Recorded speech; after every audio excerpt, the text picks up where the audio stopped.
Welcome to California Live Podcast. Today we have another great guest.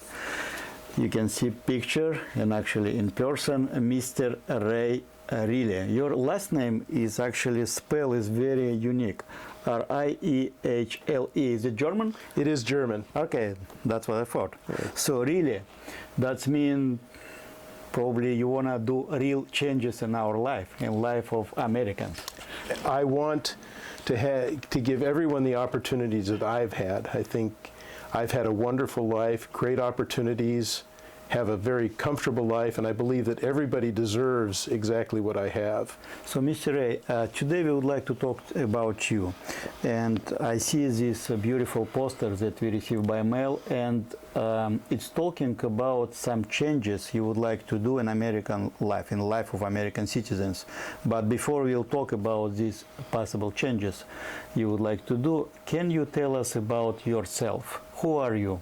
What you're doing in life, about your family. Okay. Introduce, please. Well, I am a native Californian. My father was an FBI agent in Southern California, and we moved to the Sacramento area when I was 6 years old back in 1968.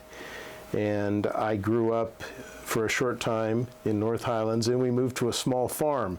My dad had been a farmer growing up on a big farm in Ohio, okay. And so he wanted to have animals. So we ended up on 3 acres in Citrus Heights, and we raised sheep and chickens and had horses. So I grew up and saw that farm life as a part of what I was doing.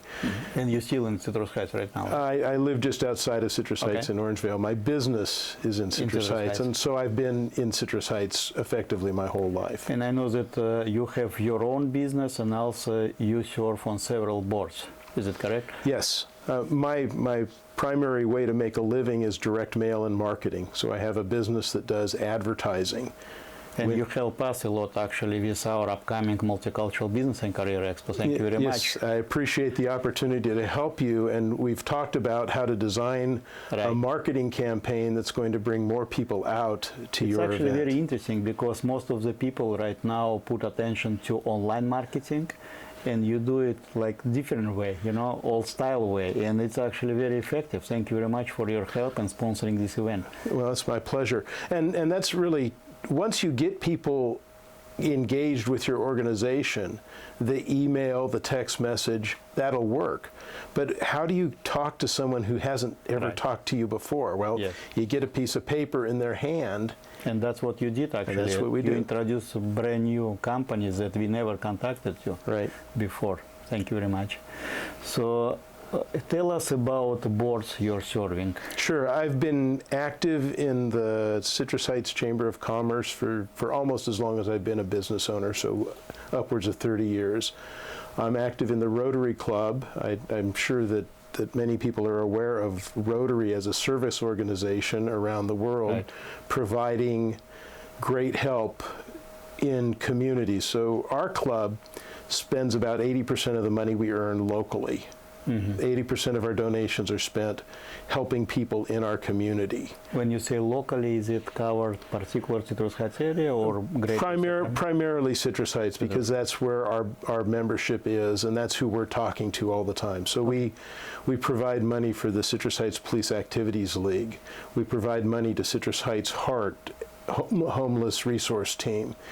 And we also do some international projects, providing funding for projects around the world related to Rotary. It's a great organization, Rotary Club.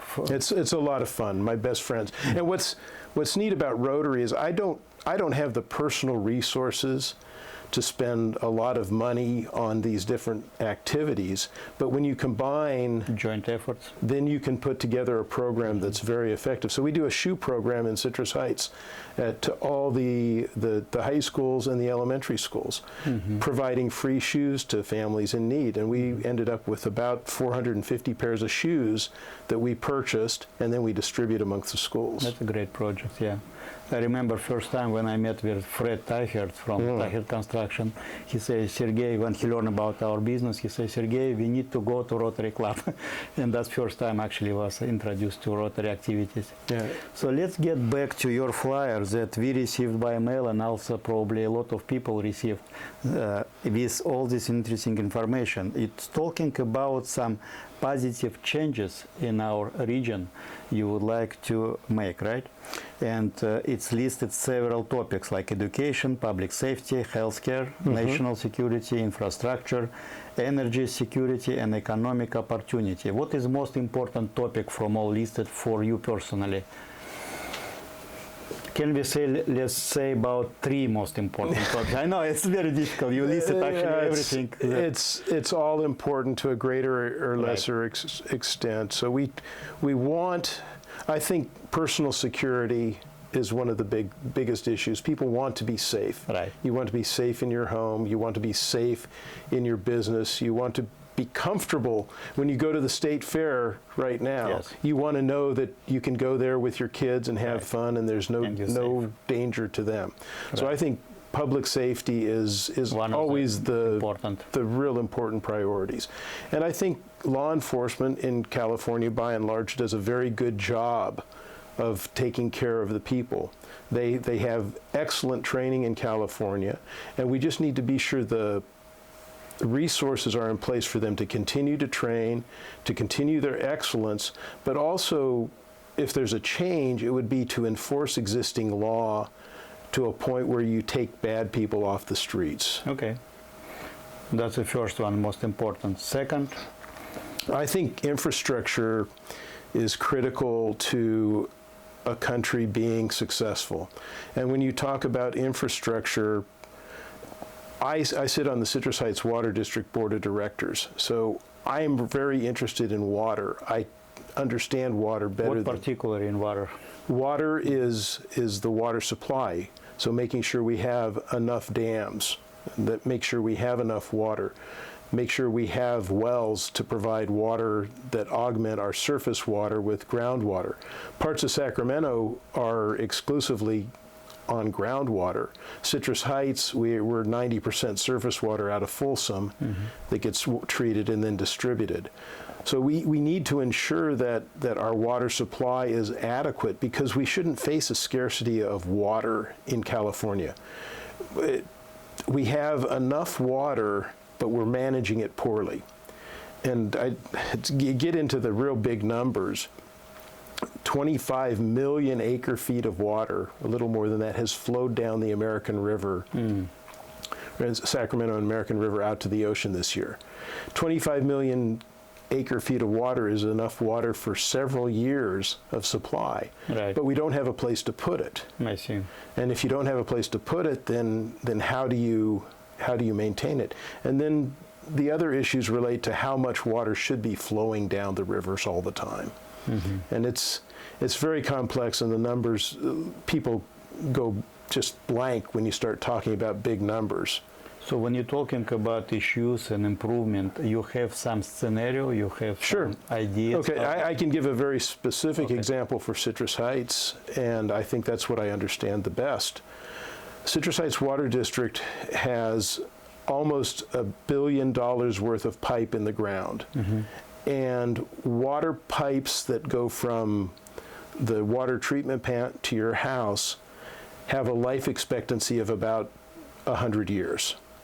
So if you have $1 billion of pipe in the ground, that means every year you have to replace $10 million worth of pipe in order to maintain the system, so that when it doesn't ever fail. You're replacing it as it gets old. And so we started a project we called Project 2030, which is a water main replacement program that goes from the year 2030 to about 2080 in order to replace the existing pipe, so that nobody ever turns a tap and has it fail. I see. So as a nation, we need to have that kind of a vision for how are we going to maintain our roads? How are we going to maintain our power lines? How are we going to maintain our electric grid? How are we going to maintain all of the things that we like every day? And it means doing the hard work of thinking about what has to be replaced, when it has to be replaced, and how you're going to pay for it. And those are the kinds of things we did with our Project 2030. We spent 3 years, 3.5 years, talking about what we needed to do, coming up with options, deciding on what the best option was for us, and then executing the plan. And that's what infrastructure is all about. People looking 50 years out. And I'm not going to see the fruits of this project. I'm not going to be around 50 years from now. But it puts it to the ground. But I hope that the people who are turning their taps on 50 years from now are going to think back, back in 2023, they made a good decision, and that's why we have good things today.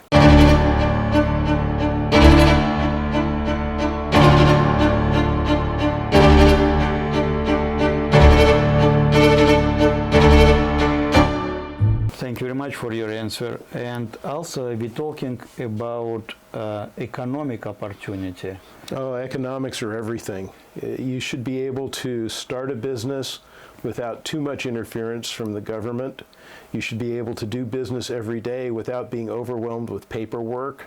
You should be able to run a business where people can come in and buy your products or services at a fair price, and you shouldn't be overtaxed. Your customers shouldn't be overtaxed.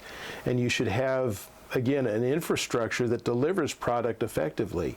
Throughout COVID, we were talking about supply chain. It was hard to get this, that, or the other thing. And we need to ensure that our infrastructure is intact and robust so that people can get the product they need. We should never face a toilet paper shortage in the United States. That kind of a shortage is inexcusable because we have brilliant people doing hard work who can deliver product, and then there are people who want to sell stuff and make a living so that they can take care of their families and have fun.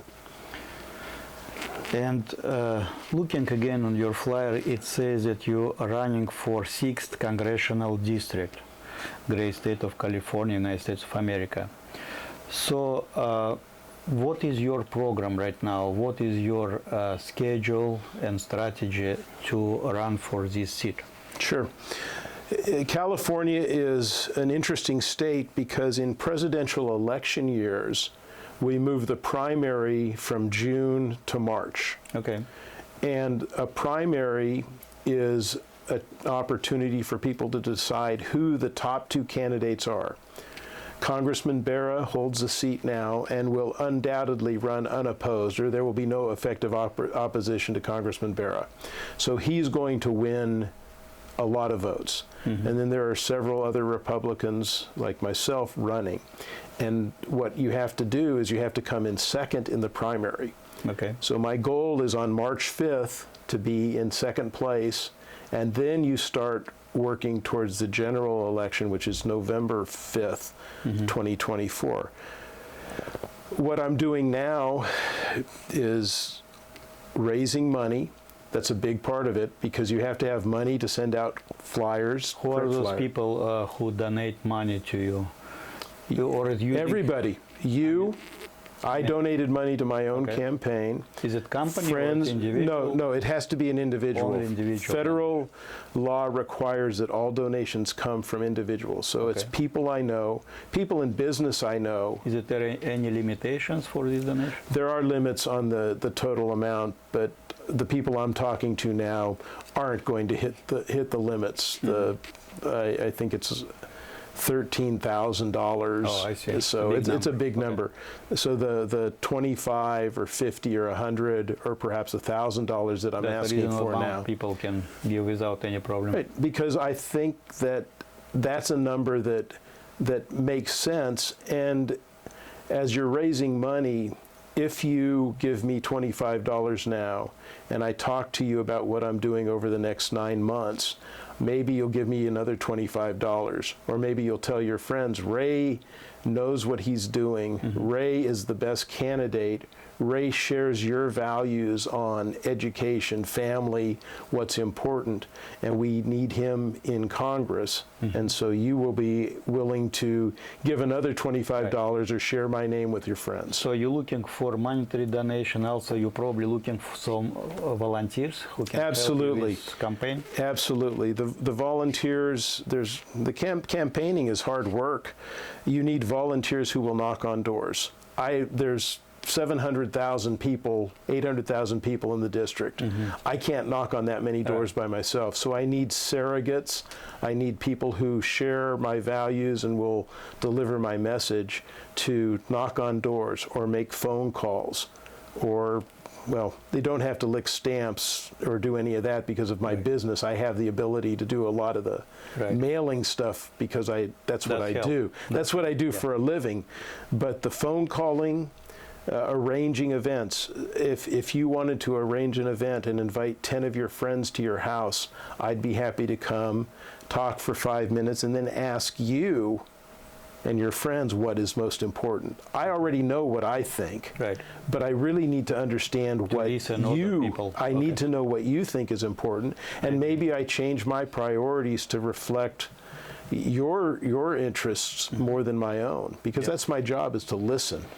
Talking about economic opportunity, thank you for joining our Multicultural Business Career Expo. I think it's a great opportunity to talk to 100 plus business owners and organizations who represent companies about what issues they have and how we can help them to prosper. And the work you're doing is great. The Russian language community, I suppose, is huge in this area. Yeah. And in my business complex, there are two businesses that are Russian language is their Russian speakers, Russian or Ukrainian speakers. That's their primary language. And I walk in, and of course they talk to me in English, but when they're walking through the parking lot, it's Russian or Ukrainian. I'd have a hard time telling the difference, but you're a huge part of our community. I have clients whose first language is not English, and I've done business with people who are in your community, and I want to be a part of that, and I want to help your community succeed, because if you succeed, then it's better for me. I agree. If I succeed, it's better for you. There's the phrase, a rising tide lifts all boats. When things get better for me and for you, then that means the people across the street are going to be better off. Everybody benefits from a more dynamic and robust economy. Yeah. And last thing, probably what people can do to vote for you, right, for your candidacy. Yes. It would be, I'll have a person who's working for me arranging days when you phone call. A lot of times for political campaigns, you'll get a lot of people in a room at the same time, and they'll all be making phone calls at the same time, because there's a certain energy that you can get from a community that you don't get if you're doing it by yourself. And energy is important in a campaign. Positive energy is important. And then you talked about my statement at the beginning. I want this to be a positive campaign. I'm not interested in tearing down. I'm interested in building. I think that the idea that scarcity should be a way of life in California is wrong. We should have an abundance of water. We should have abundance of power. We should have an abundance of economic opportunity, abundance of law enforcement, abundance of education, abundance of health care. All of those things should be readily available to everyone. And we have a lot of smart and capable people.